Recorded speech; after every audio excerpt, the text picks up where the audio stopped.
Peter, thanks very much. No bother, how you doing? Good, man, you? Yeah, not bad at all. Good. You guys must be doing a little bit of experimentation here. Anything you can talk about? Yeah, we do one or two things a wee bit different, yeah. So we're using a couple of strains of yeast, which I know some distilleries are experimenting with now as well, but it's a fantastic source of flavour, yeast. You know, each strain of yeast, it's going to contribute something different to the mix.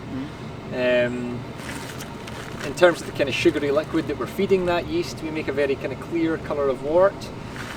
So I like to say you are what you eat. So if you give the yeast a very bright, clear colour of wort, you know, like it's sort of the colour of lager that you see coming out of the mash tun, it encourages these kind of ester-rich sort of character. And then we hit that with these two strains, both of them adding a bit of balance and a bit of complexity to the mix, because we need to make sure. You're talking about brewing before. I learned this in brewing, and so did the guys that are in the team, because they're all from a brewing background as well.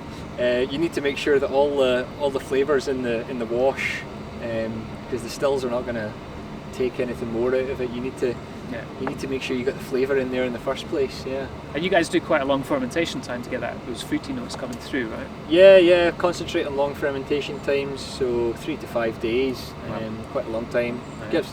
As you know, it gives the yeast plenty of time to make flavour, but all the naturally present microorganisms like the lactobacillus, all of that, it gives plenty of time to get a little bit of something interesting, pull a wee bit something interesting out of those microorganisms as well in terms of flavour.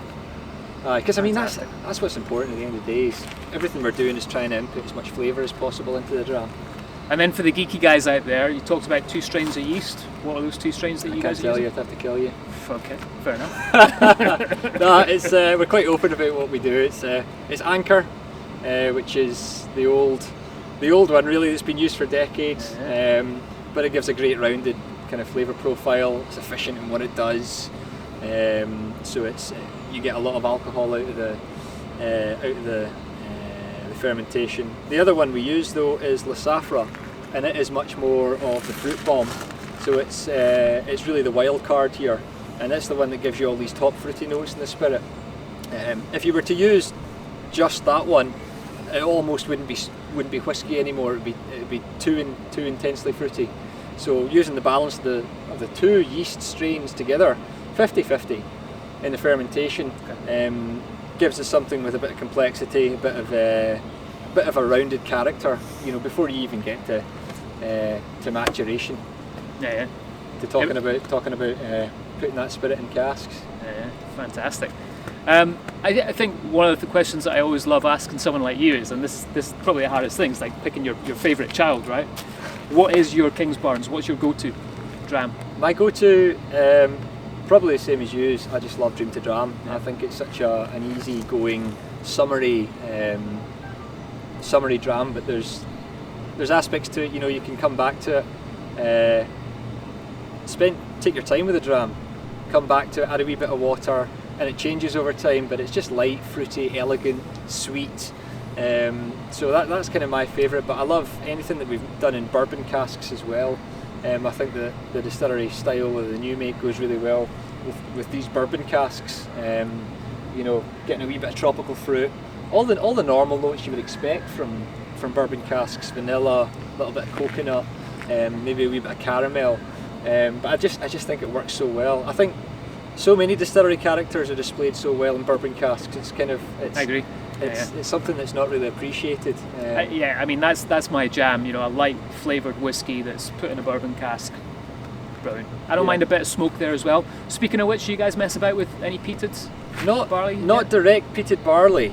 We do something a wee bit interesting, but I've never wanted to put peat through the system. Neither's the team, Isabella especially, because making such a light, elegant style of whiskey, it takes such a long time to run that peat through the full system. So we've always steered clear of it, because we're very happy with the style of new make Kingsbarns we're making at the moment. We don't want to jeopardise that. I think establish the distillery character and keep it consistent.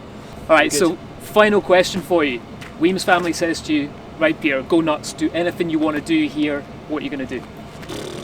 That's a tough question. Mezcal cask finish?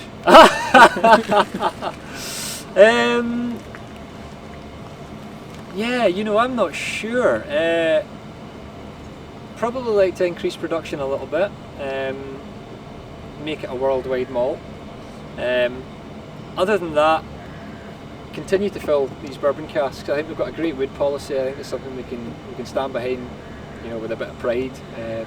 I'm just looking forward to putting something out that's maybe 8-year-old in a bourbon cask, because I've tasted some of the stuff that's coming out of these from 5 years, and it's fantastic. So I think maybe another 2 or 3 years in a bourbon cask, and we're going to be looking at something quite interesting.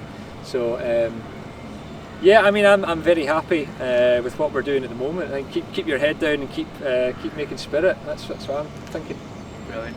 Well, Peter, thank you so much for your time. I appreciate it. I know this is a little bit grabbed you from the still house and came out here, so really appreciate your time. No bother, it's my pleasure. Thanks so much, sir. Cool.